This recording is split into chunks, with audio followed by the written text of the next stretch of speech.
एक बहुत ही खास गेस्ट हैं जिन्होंने बहुत ही कम उम्र में एक बेहतरीन रैंक सिक्योर करी है। आइए स्वागत करते हैं रैंक 2 का अक्षत जैन।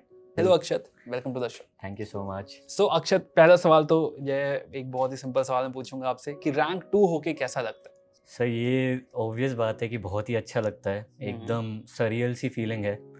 ऐसा एक्सपेक्ट भी नहीं किया था वाइल्डेस्ट ड्रीम्स में भी कि रैंक 2 आ जाएगी। ऑब्वियसली लिस्ट में नाम कहीं एक्सपेक्ट कर रहा था, बट भिड़ते ही लिस्ट में नाम एकदम इतना ऊपर आ जाएगा मैंने कभी ऐसा सोचा नहीं था। और अब जाके ऐसा लग रहा है कि यस, मैं रैंक 2, अब it is now sinking in. So IIT Guwahati में जो है you are there third year में, आपने जब कहा कि आप थर्ड ईयर में थे, जी, तो was there any such environment जिसमें जो है आप तैयारी कर सकते थे? कोई ऐसा था माहौल था वहाँ पे तैयारी का? हमारे आईआईटी गुवाहाटी में as compare to other IITs अभी जो माहौल है with respect to civil services वो इतना स्ट्रॉन्ग नहीं है। ओके। सो फोर्थ ईयर में मैंने प्रिपरेशन चालू की तो मैं अपने अकेले कमरे में पढ़ता था, कमरा बंद करके। सो मेरे सारे दोस्तों की नौकरी भी लग चुकी थी, है ना। और वो आपको पता ही होगा कैसे काम करता है लास्ट सेमेस्टर इन सब कॉलेजेस में, सिर्फ मस्ती करते हैं बच्चे। तो मेरा रूम जो है बंद रहता था और मैं अकेले पढ़ता रहता था। सो मैंने कोई वहाँ पर भी कोचिंग ज्वाइन नहीं की, ना ऐसा होता था कि कोई ऐसी कम्युनिटी टाइप थी जिसमें मैं इंटरेक्ट करता था। अकेले I use to do it, but मेरे अंदर जो मोटिवेशन था, आई यूज टू फील कि ऐसा कोई डिसएडवांटेज नहीं है। So what about the guidance? मतलब जैसे आप अकेले पढ़ रहे हो तो इनिशियली बच्चों को ये समझ में नहीं आता कहाँ से पढ़ना है, कैसे जी। पढ़ना है, तो वो इनिशियल गाइडेंस कहाँ से मिला आपको? इनिशियल गाइडेंस के लिए सबसे पहले तो मैंने सीनियर्स से बात की थी। सो एक हाथ I also talk to certain people who had crack this exam, जो कि सर्विसेज में है। सो एक बार उनसे इनिशियल गाइडेंस ली। उसके अलावा जो ऑनलाइन आजकल रिसोर्सेज अवेलेबल हैं, I think that are a boon for the students. तो वहाँ पे मैंने एक बार समझा कि क्या स्ट्रैटेजी आपको आजमानी चाहिए, खासकर कि मेरे जैसे सिचुएशन में अगर कोई स्टूडेंट है जिसका कोई बैकग्राउंड नहीं है इसके लिए और जो है अकेले तैयारी कर रहा है। तो ये सब समझकर फिर मैंने जो है बेसिक से चालू किया एंड ग्रेजुअली मैंने जो है सिलेबस को कवर करने के लिए अपना पूरा प्लान बनाया and that is how I started. So थोड़ा सा जो है और डीप डाइव करना चाहेंगे आपकी प्रिपरेशन में कि जब आप हॉस्टल में थे, अपने फोर्थ ईयर में तैयारी कर रहे थे, तो आपने कैसे अपना प्लान बनाया, क्या पढ़ रहे थे, उसके बाद फिर क्या स्टेप लिया आपने? सबसे पहले तो जैसा मैंने कहा बेसिक से चालू किया, तो मैं एनसीईआरटीज़ ले आया था, है ना, 6 से 12th की।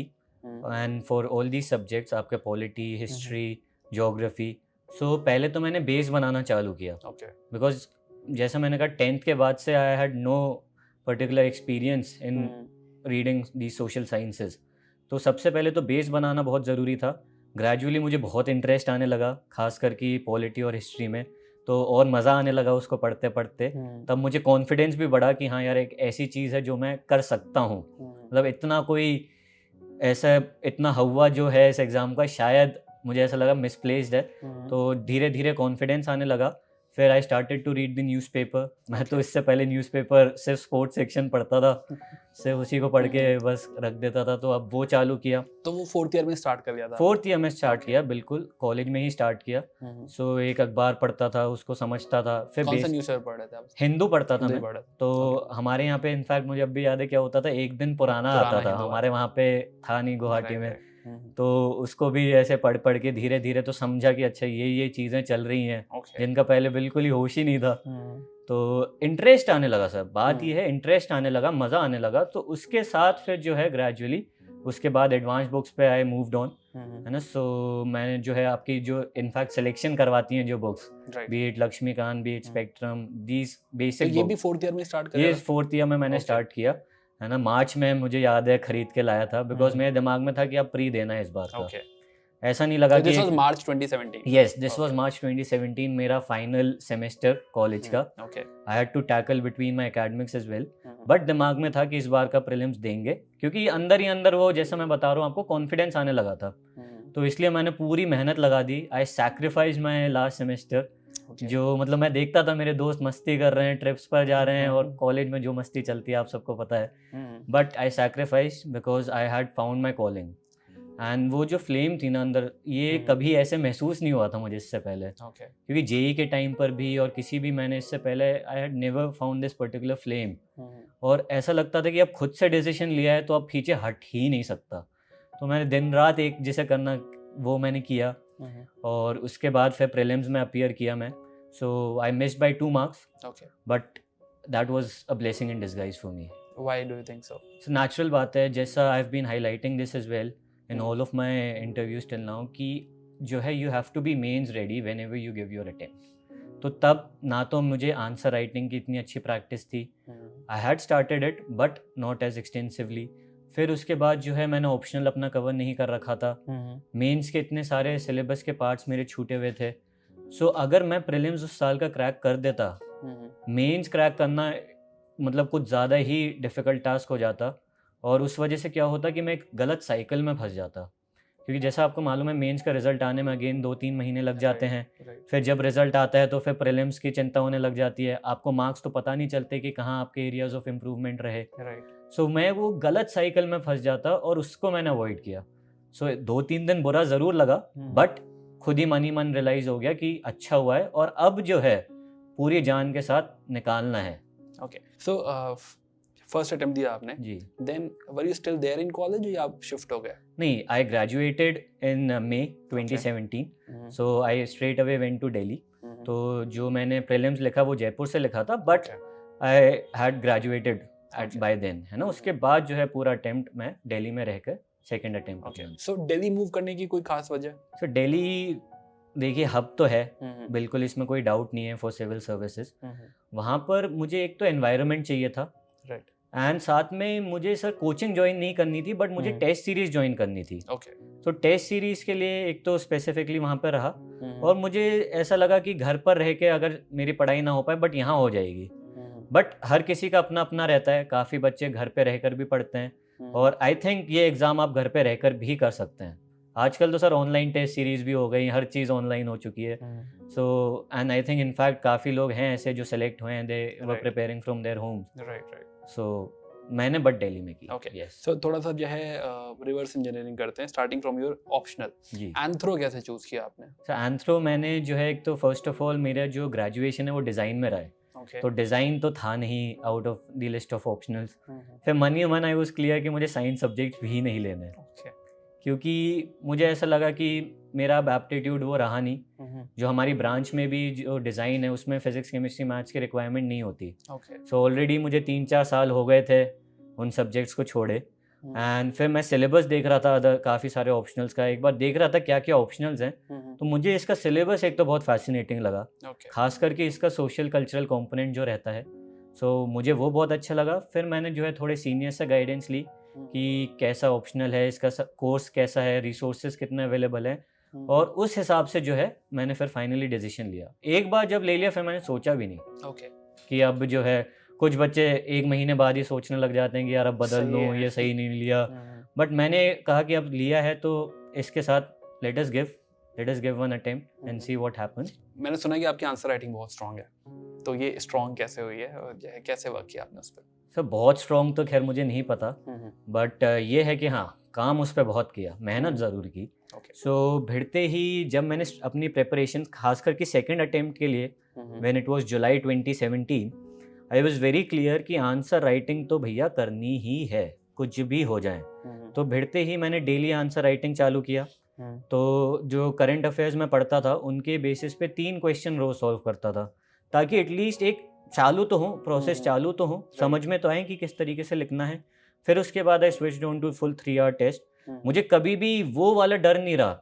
In fact I have seen many of my fellow aspirants, सबके दिमाग में बस एक डर रहता है कि हम अभी लिख नहीं सकते, कहाँ से लिख देंगे 3 घंटे का पूरा पेपर, प्री के बाद देखते हैं, अभी तो उतनी ज्ञान ही नहीं है, उतना कहाँ से कर पाएंगे। वो जब इनर्शिया आपके दिमाग से एक बार हट जाएगा ना, मेरे हिसाब से half of the battle is one. तो वो एकदम ही स्टार्टिंग में ही नहीं था, और जो भी मैं टॉपिक करता था उस पर पूरा टेस्ट लिखता था। सो वो भिड़ते ही मैंने वो दिमाग से डर निकाल दिया, एंड दैट वर्क। फिर उसके बाद नेचुरल बात है, जो जैसे जैसे लिखता था उसको एनालाइज करता था कि हाउ कैन आई इम्प्रूव, कैसे प्रेजेंटेशन इम्प्रूव कर सकूं, जिस तरीके से कंटेंट लिख रहा हूं कैसे बेटर तरीके से दिखा सकूं। और वो मैं आखिर तक करता रहा, मतलब आखिर का आप कह सकते हैं जो मेन से पहले 10 दिन थे तब जाके मेरे दिमाग में एकदम क्लियर कट एक आइडिया रहा, एक ब्लूप्रिंट निकाला मैंने कि ये तरीका है जो कि फाइनल में जाएगा। तो क्या तरीका है? वो तरीका सर जैसे मैंने मतलब कि कैसे इंट्रोडक्शन रहेगा, फिर सब हेडिंग से लिखेंगे, फ्लो चार्ट्स का अच्छे से यूज़ करेंगे। तो मेरे 2-3 सेट फ्लो डायग्राम्स थे जो मेरे हाथ में इतनी प्रैक्टिस से इनग्रेन हो चुके थे, सोचना भी नहीं पड़ता था कि अब कैसे डालूं फ्लो डायग्राम। स्कीमेटिक डायग्राम्स का यूज़, आइकन्स और इन सब के साथ थोड़ी बहुत मैंने अपनी डिज़ाइन की भी यूज़ किया वहाँ पे, है ना, और कंक्लूड किस तरीके से करना है। तो वो दिमाग में एक आइडिया आ गया और उसको प्रैक्टिस से इतना डेवलप कर लिया कि वही जाके फाइनल पेपर में पूरा आजमाया। सो अक्षत, एक बहुत ही कॉमन क्वेश्चन है कि जो है आंसर्स हम पैराग्राफ में लिखें या पॉइंट्स में लिखें, तो आपका क्या मानना है इसमें? तो मेरे हिसाब से पॉइंट्स में लिखना चाहिए, बिकॉज एग्जामिनर के पॉइंट ऑफ व्यू से आप एक बार सोचिए, पैराग्राफ पढ़ना to go through it is difficult for him and he has to check so many copies. तो इसलिए पॉइंट वाइज आप जो है ज़्यादा अच्छे तरीके से कंसाइज मैनर में अपनी बात रख सकते हैं। And I believe for general studies point wise is the way to go along with flow diagrams and schematics. Okay, so उसमें आप इंट्रोडक्शन कंक्लूजन देते थे और उसके बीच में पॉइंट्स देते थे? बिल्कुल, इंट्रोडक्शन तो ऑब्वियसली आपका 2-3 लाइन में हो जाएगा एंड फिर उसके बाद जो भी आपको टॉप जो पार्ट्स एग्जामिनर ने पूछे हैं उनको एड्रेस करने के लिए सबसे पहले सब हेडिंग लिख दी। सो सपोज से आपको कोई इश्यूज बताने हैं रिलेटेड टू दैट, सो सब हेडिंग में लिखा इश्यूज, फिर उसके नीचे या तो पॉइंट वाइज तरीके से बता दिया या फ्लो डायग्राम में बता दिया या स्कीमेटिक में। और उसमें फिर एक्सप्लेन नहीं करना होता आपको एक एक चीज, है ना, you have to put your point and the examiner understands, अच्छा क्या कहना चाहते हो समझ जाएगा and then you concluded the question. And जो क्वेश्चंस मतलब फाइनल आंसर लिखने के बाद आप एनालाइज खुद करते थे या जो है किसी और से चेक करवाते थे आप? मैंने तो टेस्ट सीरीज ज्वाइन की थी तो उससे चेक होता था, बट फॉर एग्जांपल मैं जो डेली आंसर राइटिंग करता था वो मैं खुद से एनालाइज करता था। सो आई यूज्ड टू सी कि अच्छा टॉप आंसर्स क्या रहे, एक बार कंपेयर किया, खुद ही एक बार समझ लिया। जब आप आंसर राइटिंग प्रैक्टिस करते हो आपको खुद भी एक आर्ट आ जाती है समझने में कि अच्छा यहाँ पे मैंने ये मिस आउट कर दिया, ये मैं बेटर तरीके से कंक्लूड कर सकता था। सो वो खुद आप एक बार करते रहें प्रैक्टिस में, आप खुद समझ में आ जाता है। So self analysis is very important, बहुत ज़्यादा। Okay, so coming back to the mains papers, GS4 से शुरू करते हैं। तो एथिक्स जो है कहाँ से पढ़ा आपने, कैसे स्ट्रांग हुआ एथिक्स आपका? क्योंकि काफ़ी जो है मतलब स्ट्रीम लाइन से थोड़ा हटके है वो, बाकी चीज़ें मिल जाती हैं, एथिक्स थोड़ा मिलना मुश्किल है। एथिक्स का मैंने प्रिपरेशन प्रीलिम्स के बाद चालू की थी। सो उससे पहले मैंने GS 1, 2, 3 पे फोकस किया था। तो मुझे ऐसा लगता है कि एथिक्स एक ऐसी चीज़ है जो आप प्रीलिम्स के बाद भी कर सकते हैं। So I started it immediately after prelims, result से पहले। तो उसमें जो है मैंने I read a book, chronicle करके एक किताब आती है, आई रेड इट। सो उससे एक तो बेसिक थ्योरी जो रहती है वो भी समझना ज़रूरी है, बट मैंने जो मेनली चीज़ रही सिलेबस के एक एक वर्ड पे अपने शॉर्ट नोट्स बनाए, जो कि मैं GS के लिए भी करता था, 1 हो 2 हो कोई सा भी हो। तो उस पर जो है एथिक्स में क्या इंपॉर्टेंट लगता है मुझे, आपको रियल लाइफ एग्जाम्पल से उनको इनरिच करना पड़ता है। आप खुद के एग्जाम्पल्स डालिए, आप पर्सनालिटीज़ के एग्जाम्पल डालिए, आप सपोज से स्पोर्ट्स फॉलो करते हैं तो स्पोर्ट्स पर्सन्स के एग्जाम्पल डालिए। तो एग्जाम्पल ज़रूरी रहते हैं और फ्लो डायग्राम्स भी मैंने इनमें काफ़ी सोचे, तो वो मैं अपने नोट्स में डालता था और आंसर और टेस्ट देता था, खास करके केस स्टडीज़ के लिए।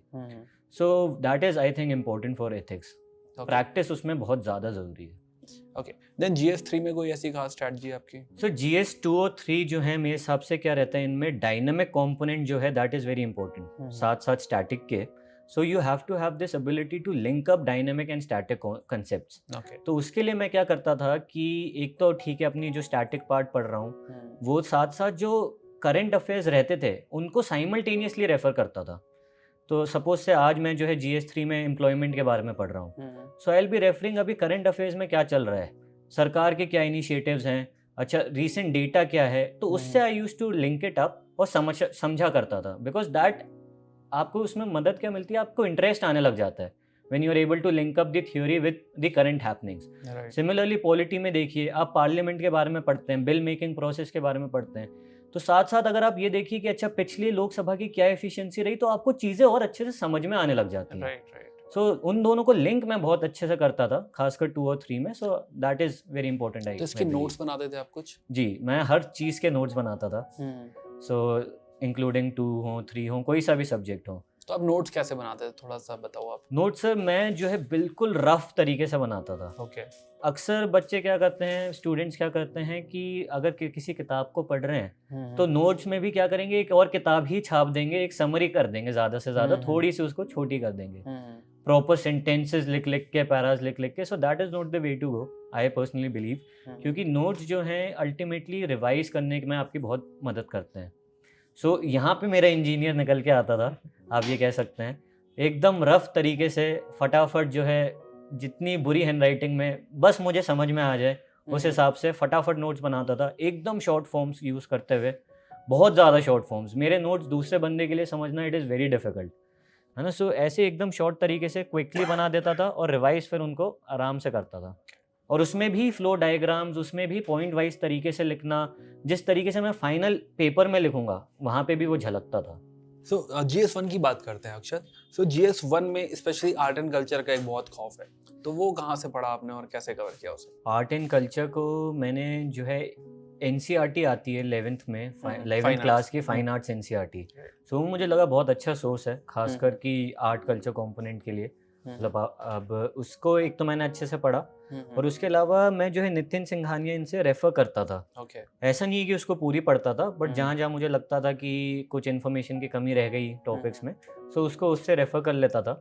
और मेरे पास क्योंकि टाइम था, क्योंकि प्रीलिम से पहले ही मैं कर रहा था, तो इसलिए मैंने थोड़ा इसमें ज़्यादा एफर्ट लगा दिया। जितना मेरे हिसाब से उतना काम आया नहीं, बट मैंने उसको अच्छे से कवर कर लिया था, बिकॉज एज आई सेड मैं सिलेबस जो है प्रीलिम से पहले ही मेंस का कवर करने के पूरे उसमें था, कोशिश में। ओके, तो फाइन आर्ट्स और Nitin Singhania, is that sufficient? I think so, it is sufficient, क्योंकि ultimately if you observe the trends, so art and culture पे सवाल 2-3 जो आते हैं वो भी मतलब ऐसा नहीं है कि आपने जो कंटेंट किया है उससे आपको हूबहू मिल जाएंगे, है ना। कुछ लोग काफ़ी ऐसे दिखा देते हैं कि देखो इस सोर्स में था, उस सोर्स में था, but it is not possible कि आप जो है 5-6 सोर्स करके बैठ जाएंगे। बट एक जनरल अंडरस्टैंडिंग हो तो आप लिख दोगे, you will be able to write sufficient points और आपका काम हो जाएगा, मतलब if you have basic understanding. Right. Then history की बात करते हैं। हिस्ट्री कैसे कवर की आपने, कैसे उसको पढ़ा, कहाँ से पढ़ा उसे? सो हिस्ट्री आप देखें तो 3 टाइप की हिस्ट्री है, एंशिएंट है, मिडीवल है, एंड देन आपकी मॉडर्न हिस्ट्री है। सो एंशिएंट मिडीवल की तो मैंने ओल्ड NCERTs रेफर की थी। सो उन पर अगेन शॉर्ट नोट्स बना लिए फटाफट, खास करके जो टॉपिक्स मुझे लगे इंपॉर्टेंट है। फॉर एग्जांपल अगर आप बात करें एंशिएंट की, तो जो फिलोसफिकल स्कूल्स हैं वो इंपॉर्टेंट हो जाते हैं, गुप्ता एम्पायर जैसे इंपॉर्टेंट हो जाता है। सो दीज ऑल थिंग्स उन पर मैंने नोट्स बना लिए। उसके बाद जो है अगर आप फ्रीडम स्ट्रगल की बात करें, I did it from spectrum. मैंने बिपिन चंद्र ये सब नहीं पढ़ी, मुझे लगता है स्पेक्ट्रम जो है कंप्लीट है अपने आप में, दी लेटेस्ट एडिशन, तो मैंने उससे किया था। और अगेन उसके भी मैंने शॉर्ट नोट्स बनाए। फिर जैसा स्पेक्ट्रम के भी शॉर्ट नोट्स? जी बिल्कुल, मैंने स्पेक्ट्रम के भी बनाए। मेरे से बुक से रिवाइज होता ही नहीं है, let me be very clear with this. मैंने कोशिश करके देखी थी, मुझे लोगों ने कहा था कि भाई लक्ष्मीकांत तो स्पेक्ट्रम के नोट्स नहीं बनाना। वही मुझे थोड़ा मैंने जो है ठीक है, मैंने कहा ठीक है सर नहीं बनाएंगे, बट बुक से मेरे से रिवाइज करने में इतना टाइम लग जाता था कि दैट वाज नॉट रिविजन। अगर आपको फिर बुक से रिवाइज करने में 1-2 दिन लग जा रहे हैं तो ये रिविजन नहीं कहलाया जाएगा, that is again a complete reading. तो इसलिए मैंने नोट्स बनाए, अगेन बहुत शॉर्ट में बनाए, और उससे बहुत फ़ायदा होता था। तो जो चीज़ अगर मुझे 2-3 दिन लग जाते रिवाइज होने में, वो 7-8 घंटों में हो जाता था। और फिर टेस्ट ज़रूर देता था। सो अगर फ्रीडम स्ट्रगल पढ़ ली तो उस पर टेस्ट दूंगा, एंड अगेन मुझे जो सीखने को मिला I will add it in my notes. So test, you're talking about prelims test या No, I'm talking about mains test. Mains का, GS1 का। हाँ, prelims का भी I used to see the last 25 years question, ऊपर से देख लेता था, बट मेंस टेस्ट, एंड जब भी पढ़ता था, मैं कोई भी किताब पढ़ रहा हूँ, मैं मेरे सामने जो है प्रीवियस ईयर क्वेश्चंस जो मेंस में आए वो हमेशा रहते थे, ताकि पढ़ते वक्त मुझे आइडिया लग जाए कि इन टॉपिक से ऐसे ऐसे सवाल पूछे हैं। That's really awesome strategy. That is very important, I believe. आपको आइडिया होना चाहिए जो आप टॉपिक पढ़ रहे हैं उसको किस ढंग से पढ़ना चाहिए, and that can only be reflected if you are giving test, if you seeing past year papers. अच्छा, मिडिवल हिस्ट्री पे जो है क्या इतना रिटर्न है कि हाँ उस पे बहुत टाइम दिया जाए? यूजुअली यूपीएससी में ये वो है सर। अब आप लास्ट 5 इयर्स देखें तो नहीं है to be very frank, but that does not mean आप उसे इग्नोर कर दें, कनेक्टिविटी खत्म हाँ, हो जाती बट ये है कि आपको कितना एफर्ट डालना है, that has to give you proportional return. Right. तो ऐसा नहीं है आप जो है 2 हफ्ते तक आप मिडीवल हिस्ट्री पढ़े जा रहे हैं और फिर उस पर 3-4 टेस्ट लगा दिए मिडीवल हिस्ट्री पे ही, that is not I think a wise move. तो आप देखिए, इसलिए previous year questions again they become very important. So जो है ये बात हिस्ट्री की हो गई।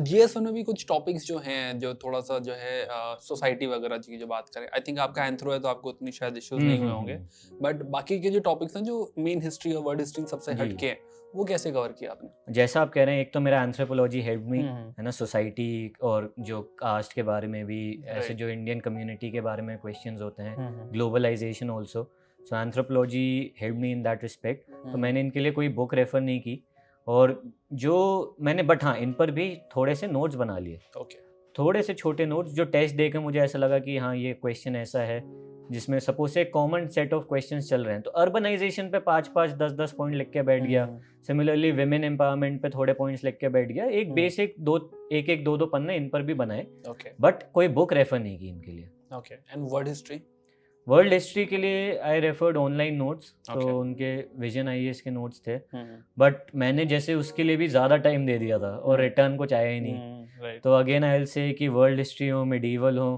प्लीज़ आप जो है please do read them, do not ignore them. कल को आ गया अंडरस्टैंडिंग होनी चाहिए, बट बहुत ज़्यादा नहीं, सोचिए मतलब एक बार कि रिटर्न्स उतने मिलेंगे कि नहीं मिलेंगे। Okay, what about geography I gave good amount of time, because geography मुझे इंटरेस्टिंग भी लगता था, और ज्योग्राफी में conceptual clarity I believe is important. Concept समझने के लिए कि अच्छा साइक्लोन में ये लो प्रेशर एरिया ऐसे काम कर रहा है, एंटी साइक्लोन में हाई प्रेशर एरिया है, तो फ़र्क क्या आ रहा है। सो उनके लिए I used to refer to the internet, I used to watch videos as well, ताकि एक बार कंसेप्चुअल क्लैरिटी आए तो फिर मज़ा भी आने लग जाता है।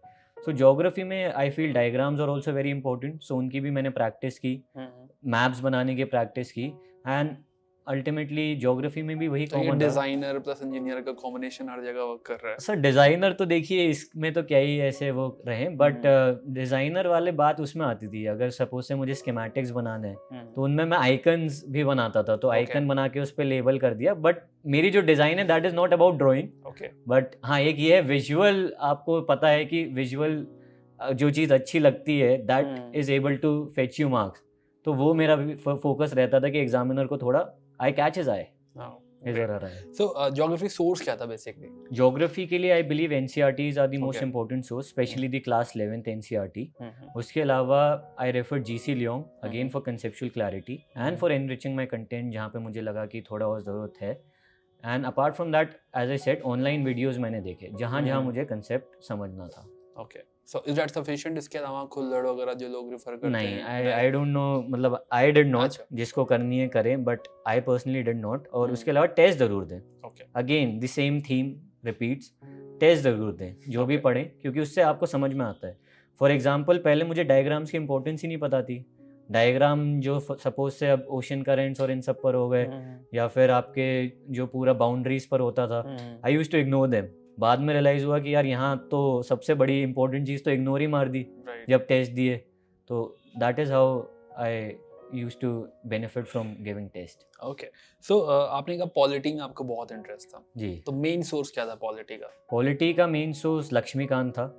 एनसीईआरटीज ऑब्वियसली इनिशियली पढ़ी थी, बट एनसीईआरटीज आई बिलीव कि इतनी पॉलिटी में उतनी अच्छी नहीं है एज कम्पेयर टू ज्योग्राफी जैसे सब्जेक्ट में। तो Laxmikanth I believe is a very good source, I read it from there and सिर्फ उसी से किया। Apart from that current affairs, क्योंकि पॉलिटी में काफ़ी इंपॉर्टेंट रोल रहता है। सो एक और जो है क्वेश्चन रहता है कि क्या आपने आर्टिकल्स याद किए थे, क्या आपने पीएम बख्शी पढ़ी थी, ओरिजिनल कॉन्स्टिट्यूशन कितना देखा आपने? सर ओरिजिनल कॉन्स्टिट्यूशन तो मतलब एक बार ऐसे उसकी इमेज ज़रूर देखी हुई है, बट ऐसे नहीं है कि उसको पढ़ने बैठ गया, और ना ही मैंने पीएम बख्शी जैसे सोर्सेज रेफर किए। आर्टिकल्स में इसलिए ज़रूर नोट्स में जब बनाता था तो सबसे पहले आर्टिकल लिख लेता था, क्योंकि आई बिलीव उनको इंट्रोडक्शन में यूज़ करना इज़ अ वेरी गुड वे। अगर आपके पास स्पीकर पर सवाल आया तो आप रेलेवेंट आर्टिकल से चालू करके you can use it for your introduction, that becomes a time, मतलब it becomes a very good way to start. तो इसलिए मैं उन पर फोकस करता था, तो ये रहता था। बट ये जो आप सोर्सेज एक्स्ट्रा कह रहे हैं वो मैंने नहीं रेफर किया। तो आर्टिकल्स आपने याद किए थे बेसिकली? आर्टिकल्स मैंने जो इंपॉर्टेंट वाले हैं वो अपने नोट के स्टार्टिंग में लिख लेता था, और फिर उनको हाँ याद किए मैंने, क्योंकि इंट्रोडक्शन पॉइंट ऑफ व्यू जी। ओके, इसका भी पर्पस प्रीलिम्स के आंसर्स नहीं थे, it was only it was for my mains introduction, और काम भी आया, जैसे कि सवाल ट्रिब्यूनल्स पे आया था इस बार के मेंस में, सो आपको वो आर्टिकल पता होना चाहिए रेलेवेंट क्या है, that is a good way to start.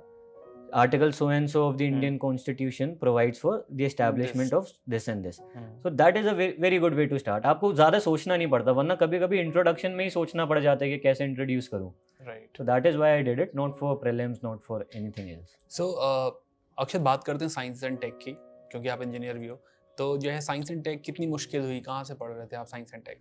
Science and tech के लिए कोई ऐसी किताब तो रेफर नहीं की, करंट अफेयर्स में जो चलता था उनकी एक बेसिक अंडरस्टैंडिंग रहती थी, जैसे आर्टिफिशियल इंटेलिजेंस हो गया, बिग डेटा हो गया, these are all hot topics जो कि आपको पता होने चाहिए as a general citizen as well. ऐसा नहीं है कि आपको इंजीनियर होना पड़ता है, बिकॉज सरकार इतना एफर्ट डाल रही है, आजकल इतना ज़्यादा बज़ है इन चीज़ों पे। सो अगर if you are following a paper तो आपको अंडरस्टैंडिंग हो जाती है, अदरवाइज आप नेट पर जाके बेसिक समझ लीजिए, उसमें घुसने की ज़रूरत नहीं है। एंड मैंने जो है साइंस टेक पे इतना कोई ऐसा फोकस नहीं किया, as I am saying current affairs देखता रहता था, और जो ऐसे कंपाइलेशन जो रहती हैं करंट अफेयर में, उनमें जो रेलिवेंट मटेरियल लगता था मैं वो देख लेता था।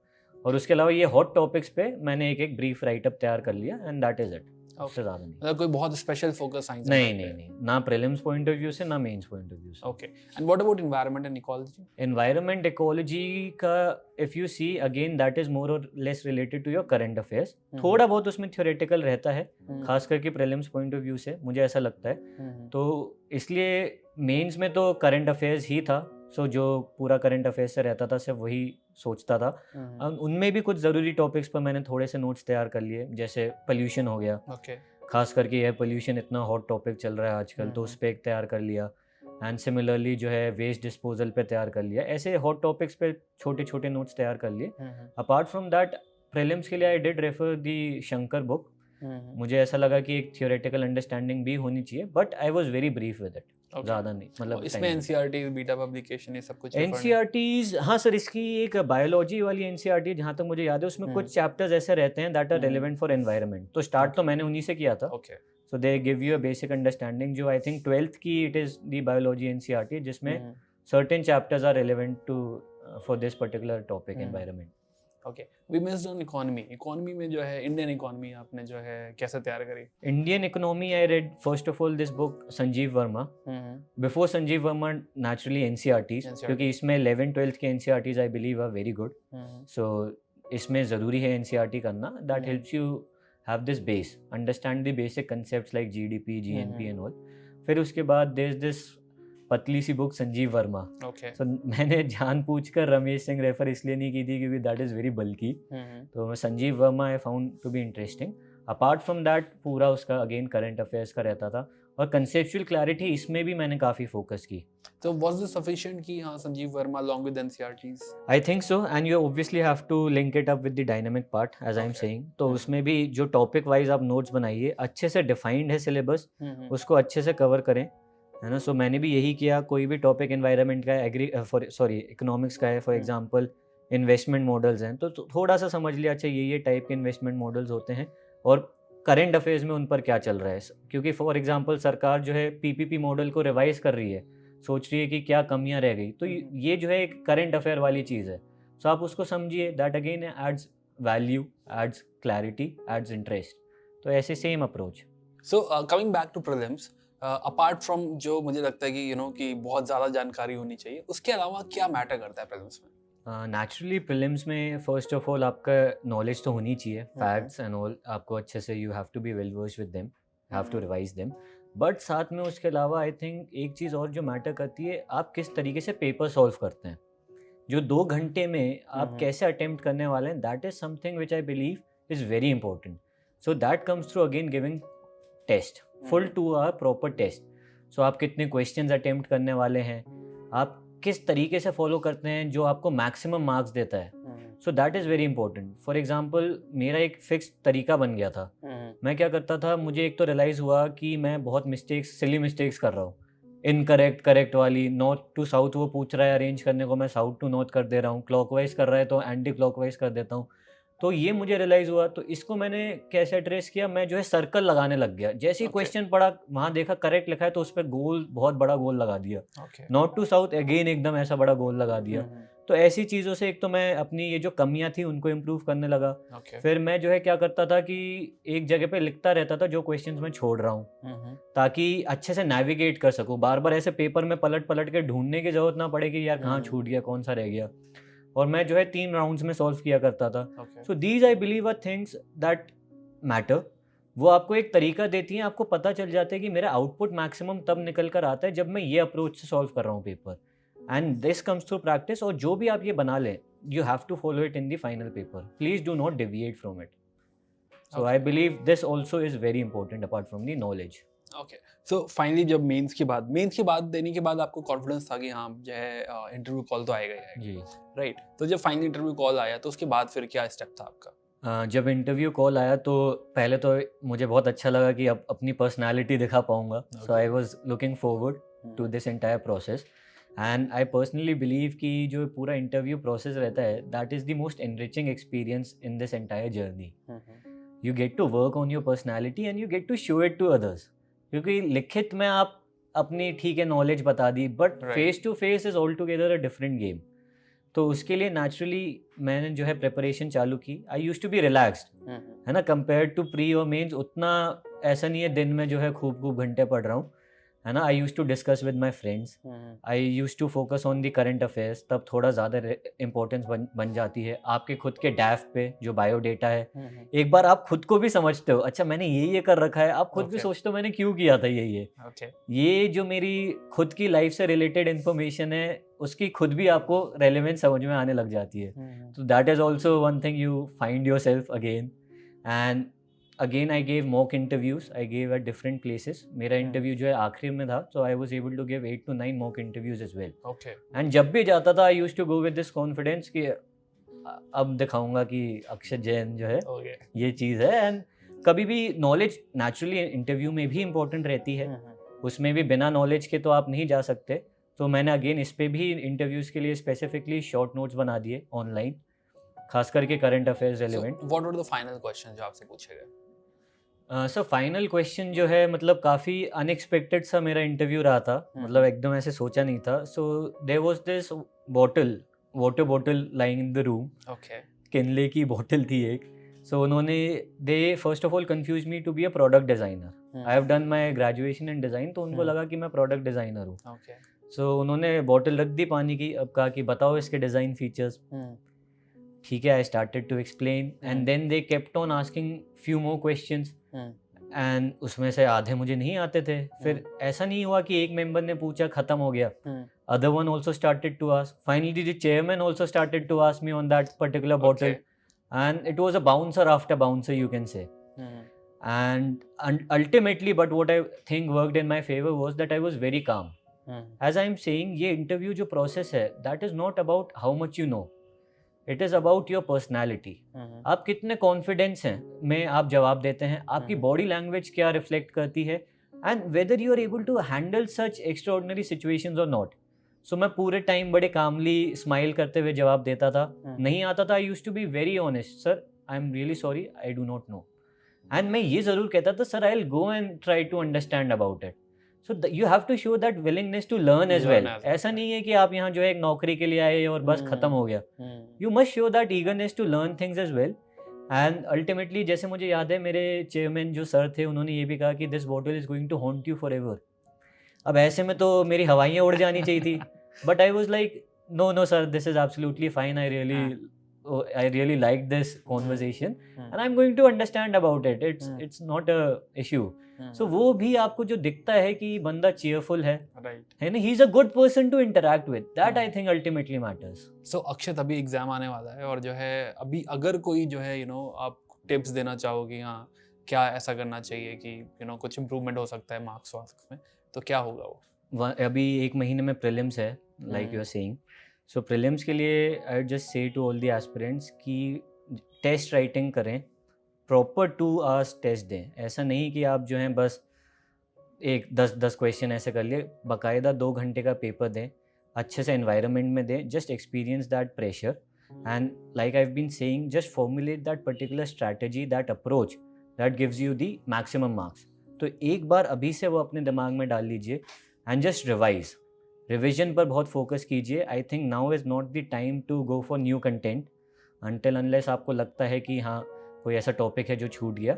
But just revise what ever you have learn, that is enough. And I can say have that confidence when you go for that paper. आपको ऐसा लग रहा है पेपर टफ है, जस्ट बिलीव दैट सबके लिए टफ है, सिर्फ आपके लिए नहीं. बिलीव कि 99% के लिए टफ है. मुझे टफ लग रहा है, सबको टफ लग रहा होगा. Have that confidence in your self and maintain your calmness when you finally go on that day. अक्षत, तो जब आप प्रिपेयर कर रहे थे तो and I am very sure कि वो जो डेज थे बड़े एग्जॉस्टिव थे कि हाँ पूरा दिन आप तैयारी कर रहे हो, तो अपने आप को कैसे मोटिवेट करते थे, कैसे मोटिवेटेड रहते थे आप? सर मेरा ये पर्सनली मानना है कि self motivation is the key to crack this exam. जब आपका मोटिवेशन अंदर से इतना स्ट्रांग होता है तब आप अपने एफर्ट्स, जो सैक्रिफाइस, जो हार्ड वर्क लगता है इस एग्ज़ाम में, यू कैन सस्टेन इट। वरना अक्सर बच्चे बर्न आउट हो जाते हैं। So I believe self motivation is very important. और मैं कैसे रखता था, एक तो सबसे पहले ये था कि ये मेरा डिसीजन है, यहाँ मैं खुद से आया हूँ, ज़िंदगी में पहली बार जो है ऐसा लगता था कि यार खुद से एकदम निर्णय लिया है, तो अब तो इसको पाना ही है। सो सबसे पहले तो अंदर एक आग लगी रहती थी। उसके अलावा मेरा ये मानना है कि मैं रिजल्ट की कभी चिंता नहीं करता था, and this is very very important. अक्सर बच्चे बस यही चीज़ को लेके टेंशन में रहते हैं कि हमारा क्या होगा, कहीं ये डिसीजन सही था नहीं था, क्या पता मैं तो पहले ही सही था और यहाँ तो मेरी ज़िंदगी ख़राब हो जाएगी, इस साल नहीं हो पाएगा, अब क्या करूँ। मैं कभी भी ये सब नहीं सोचता था। कभी ऐसा नहीं सोचा कि इसकी तो सक्सेस रेट इतनी कम है, मेरे पास तो एक अच्छा जॉब ऑफर था, कभी नहीं सोचा। सिर्फ जो है अपने दिन के जो एफर्ट्स देने होते थे उनके बारे में सोचता था, अपने जो टारगेट्स अचीव करने होते थे उनके बारे में सोचता था और सारी जान उसी में लगा देता था। तो ये मेरा एक हिसाब से, मतलब if I can give a message to all the future aspirants, आप ऐसी चीज़ों से कंसर्न मत होइए जो आपके हाथों में नहीं है। Result is not in your hands, please do not be concerned about it. Be concerned with the time that has been given to you, and that time is the time which you have today, which you have tomorrow. Please बाकी चीज़ों के बारे में मत सोचिए। अगर आपकी मेहनत में सच्चाई है, एफर्ट्स आएंगे, रिजल्ट्स आएंगे, आज नहीं कल, बट आएंगे ज़रूर। And I can say this from my personal experience. So Akshat, yeah, we have a very small gift for you on behalf of Unacademy. So thank you so much. This is for you. Thank you. And it was really great having you on the show. और आपने बहुत कुछ share किया। I'm very sure कि बच्चों के बहुत काम आने वाला है। I hope so. And I'm very glad कि we have such civil servants now जो कि honest हैं, जो कि आके जाके बहुत कुछ करेंगे देश के लिए। So Akshat, we have a ritual कि हमारे यहाँ जो भी टॉपर्स आते हैं, they also tag some other topper कि वो भी हमारे शो पे आए और अपनी जो है स्ट्रैटेजी वगैरह हमसे शेयर करें। तो if you can tag someone, please go ahead. I think I'd like to tag Shreyansh Kumat. Okay. He has secured All India Rank 4. Okay. And has been a good friend of mine. Okay. And मेरे हिसाब से आप उसको बुलाएंगे, so you will get to learn more new insights. Okay. Because there were certain areas which Shreyansh excelled in, especially in group study. Okay. So I think he can actually also give a lot of valuable inputs. Great. So Shreyansh, we want you to be here as soon as possible and share all your strategies and everything. So best of luck for your services. Thank you, and sir. Thank you so much. Thank you, Akshat.